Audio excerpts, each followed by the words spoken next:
Mtu wangu, nasikia recruitment imetangazwa. Na wewe umesema mtu wangu vovote itakavyokuwa lazima uvae rizi ya mchina, si ndio?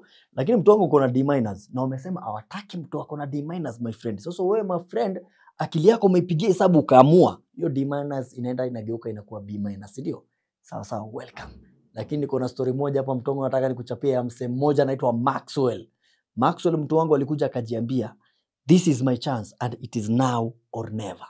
Maxwell ni kijana mmoja pale mtu wangu kutoka huko mashinani mtu wangu. Kijana pale alikuwa anakuanga na spirit ya kujoin forces. Akaamua yeye vovote vile atakavyokuwa. Time yenye ilikuja ikatangazwa hivi akasema ni saa hizi mimi naamua. Nayo. Lakini the problem is that Maxwell mtu wangu alikuwa amefeli pale form 4. Maxwell ni kijana alikuwa 22 years. Alikuwa bado na time amua hata anaweza repeat labda hiyo mwaka mmoja. Atengeneze ile grade pale, lakini akasema yeye mtu wangu yeye haizi kubali kuhangaika mwaka mmoja mzima tena. Anataka kufanya mambo haraka iwezekanavyo. Ama vipi? Kijana mtu wangu akajiingiza cyber pale my friend. D- iligeuka mtu wangu ikakuwa B-. Wacha nikuambie kitu moja. Kijana D- iligeuka ikakuwa B-. Akafika kwa ground pale mtu wangu, documents zake zingine amefake ma good conduct manini amefika pale kwa ground. Watu kuangaliwa hivi kufikia kwa Maxwell ikaonekana ni kijana amesoma bwana. Akaamua Maxwell, na uko na bidii, unaonekana uko na potential ya maisha sana. Maxwell akasema ni ukweli, nimechoka kulima bwana, mimi nataka hii kazi na mimi napenda hii kazi.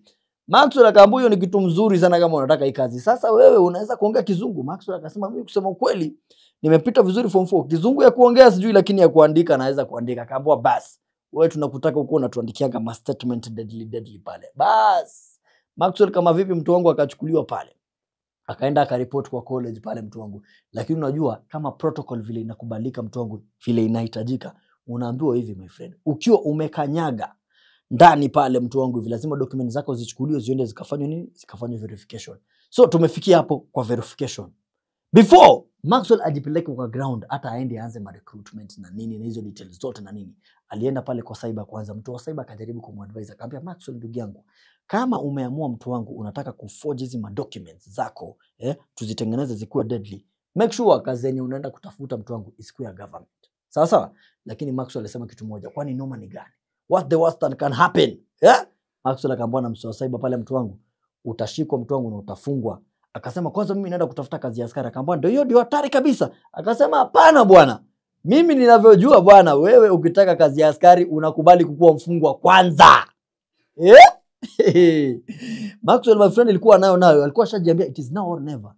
Sasa mswa cyber akamoya na commit makosa ya kwanza ya kumtengenezea zile ma document pale. Maxwell akatengenezwa ma document na nini, si unajua kama vipi alisha report pale kwa training camp mtu wangu. Amejifungua kwa sababu anajua yeye mtu wangu amekanyaga pale akiwa a B-, but in real sense is a D-. Ama vipi? Mtu wangu documents zikachukuliwa zikaenda zikafanya verification pale my friend. Document ile academic certificate ya Maxwell mtu wangu, serial number ni the same, details ni same, kila kitu, lakini the only thing that has changed are the grades. Ikajulikana ya kwamba pale kijana wetu Maxwell amefanya ile maneno, amefanya ile kitu mtu wangu. Maxwell mtu wangu aliingia pale kwa ile training camp akijua yeye anaenda kuwa officer, lakini alikuwa amejitabiria huko nyuma akisema ya kwamba ukitaka kazi ya askari unakubali kukuwa mfungwa kwanza. Land Cruiser ilikuwa hapo nje inamgoja. Alifikiwa pale akaambiwa kijana Maxwell, unaweza kuja hapa hivi. In real sense I think kidogo kuna shida ya mitambo hapa na pale. Document ilibadilika ikatoka D- ikakuwa B-. Sasa kama vipi ndugu yangu, wewe itabidi tunakuhand over pale instead of kukuwa officer, wewe ni kama utaenda uvae kunguru. Maxwell aliingizwa kwa cruiser mtu wangu pale. Akaenda akafunguliwa mashtaka ya forgery mtu wangu. My friend, unajua Maxwell alitandikwa miaka ngapi? Miaka 7. I'm just here to tell you this, my brother. Forgery hairuhusiki. Recruitment imetangazwa ndugu yangu, unajua uko very much willing kwa sababu unataka kazi, you are desperately in need of a job. Wote vile atakavyokuwa, whether you are going to work for a private company or a public company, never ever in your life forge your document.